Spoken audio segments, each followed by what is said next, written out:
I've been to a lot of concerts in my time. The very first concert I ever went to, this is embarrassing.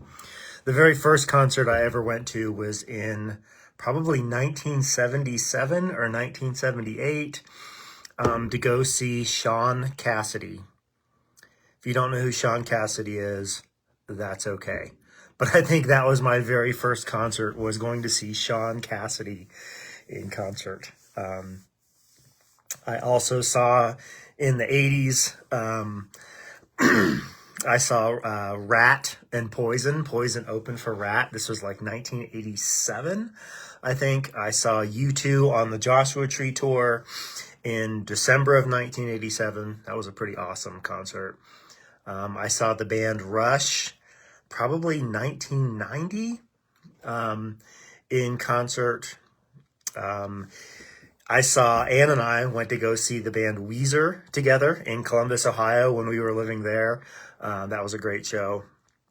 I saw U2 again at Soldier Field in Chicago. That was a great show.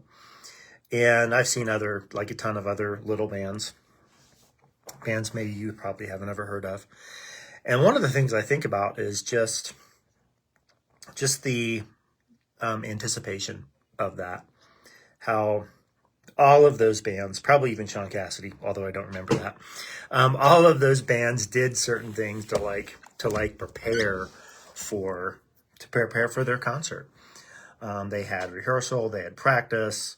There were things done with the lights, all to build a sense of anticipation.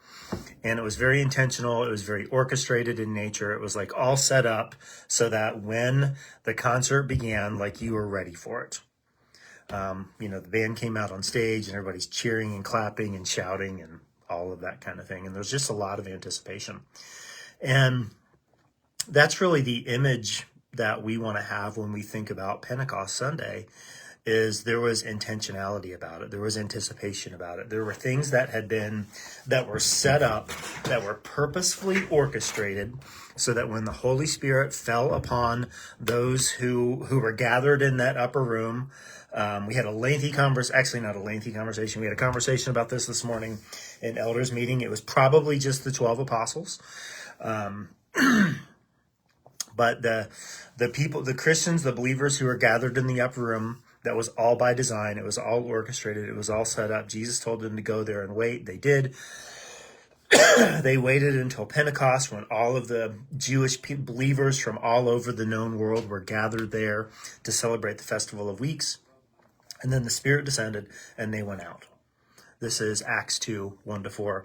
On the day of Pentecost, all the believers were meeting together in one place. Suddenly there was a sound from heaven like the roaring of a mighty windstorm, and it filled the house where they were sitting.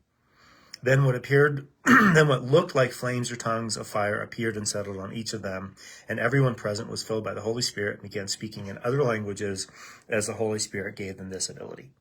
So we know from the rest of the text that they went outside and they started sharing the gospel, and people heard it in all of the different languages and all of those kinds of things. And this really just paints an image.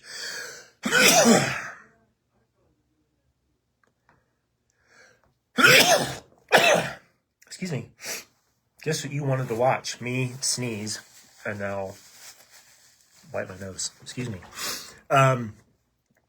We just have this image of anticipation. We have this image of being planned out, being thought out, being planned and orchestrated and set up by God so that the people who were gathered that day could hear the news about Jesus Christ. And this, as we're going to talk about later this week, this promise is available to everyone. The fullness of God's Spirit is available to any believer, and that's really good news. I want you to be excited about that. I'm pumped. I love thinking about the role that the Holy Spirit plays in my own life, in the way that he leads me and guides me and directs me and reminds me of who Jesus is and tells me what Jesus says and all of those things we've been talking about. We're seeing it all come to fruition right here on Pentecost Sunday, when the Spirit of God descends and the church just gets sent out and shares the good news. This is their mission, this is their purpose, and it is our mission and our purpose to be empowered by the Holy Spirit to share the good news with people who don't know Jesus. Go and do likewise.